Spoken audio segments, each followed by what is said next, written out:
Monday morning, folks. Today's episode is specifically focused on understanding gold imports under India-UAE Cepa agreement. We know that this agreement has opened up very new opportunities for a lot of jewelers and bullion traders, but there have been challenges in how to navigate the process of using this quota. And to help us understand this much better, we have our in-house expert, Mr. Prem Nath ji, who's an expert in trade regulations as well. Prem Nath ji, a very warm welcome to you on the podcast. Thank you, Shawn. Thank you so much to be back here. Great to have you back. So let's start with the very basics. Under the CEPA agreement, how much total gold is available for import by Indian jewelers for the current financial year? Shawn, for the current financial year, the quantity available under the TRQ under the CEPA with UAE is 160 tons. The Okay. total quantity. It is increase of about 20 tons from the last year. If an applicant wants to keep track of how much of the quota has already been allocated, how would he go about doing the same? You see, the DGFT has already started sending the emails to the various applicants who had applied for the TRQ. So the applicants can log into their email IDs with registered email IDs, which has been given while filing the application. So they can access. They have already started giving the approvals of TRQ. Apart from that, they can also access to the website of DGFT, and they can use their username, ID, and password and see the status of their application. And if it is showing success of the application, they are also giving us the license, TRQ license of the particular application they had applied for. Understood.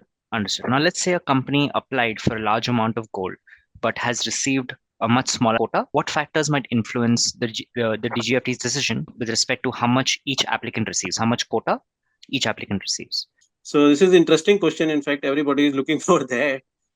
This year, in fact, they have not issued the minutes of the meeting for allotment of the TRQs of gold in this current year. So what has happened is in this current year they have used. It is not publicly available, but we have gathered that this allotment is based upon the application, whether the applicant has applied for the first time or second time or third time. If the applicant has applied for the first time, so they have got a lesser quantity, maybe around 80 kilo. This is what we heard in the market. And if they have applied for the second time or third time, but they have not utilized in the past at all, so again it is heard in the market that they have got 80 kilos. But those who have applied for the second time or third time this year, and they use their TRQ allotment, right? So then they have got the allotment of TRQ for the current year in proportion to what they had utilized in the past years. So it depends on the all these factors, and it also depends on the quantity for which they had applied for. Understood. So this is the criteria. This is what we have heard, but it is not publicly available as of now. But this is what we have gathered from the market. But these are the factors which we possibly are considered for allotment. Understood. That's a lot more clear. Let's talk about the actual import process now.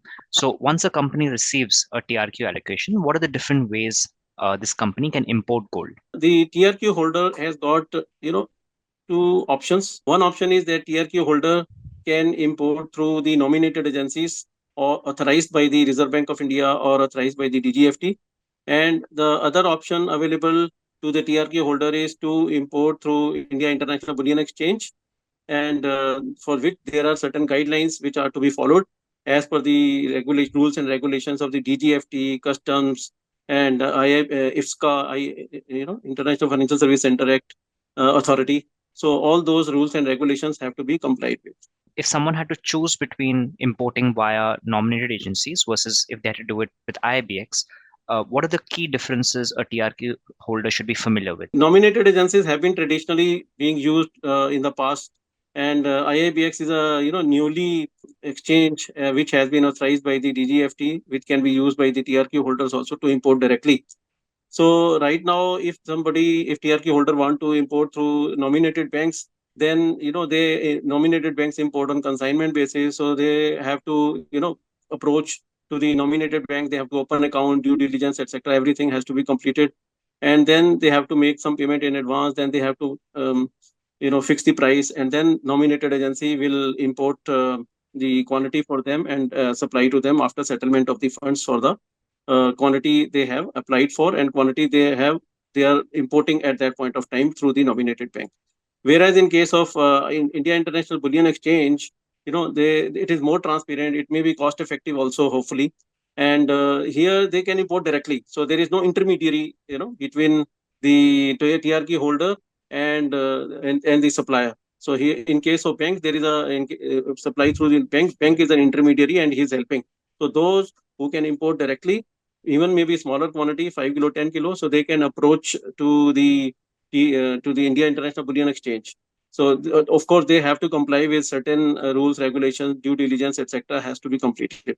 So these are the two differences. Another thing is that if you go through bank, then the IGCRS rule is applicable to the TRQ holders, because here the importing entity and the TRQ holder are not the same, because in case of bank, the importing entity is bank, whereas the TRQ holder is a different entity. So when the two different entities are there, then IGCRS rule is applicable. So then they have to be necessarily manufacturer, or they have to process that gold into certain other product, which has certain product which has to be sold in the market. Whereas in case of IAPX, if the TRQ holder is importing directly, then both the entities are same. Importing entity is TRQ holder, and TRQ holder is the user also. So in that particular case, IGCRS rule is not applicable, so they can do the bullion trading. How can FinMet help TRQ holders in how to use their quota? So here the FinMet team is very well experienced, and in particularly in the precious metal business, and we can guide the TRQ holders at each and every step, right from the application of TRQ to the utilization of the same, and also complying with the various rules and regulations of DGFT, customs, and PMLA and IFSCA. So all those rules and regulations are to be also complied with, which are very important. So we can help and guide the TRQ holders at every step. Well, thank you, Premnathji. This was a very quick breakdown on SEPA and the operations behind it. Let's see if there are any more questions that might come about, and we are happy to entertain them. But till then, thank you so much, and goodbye.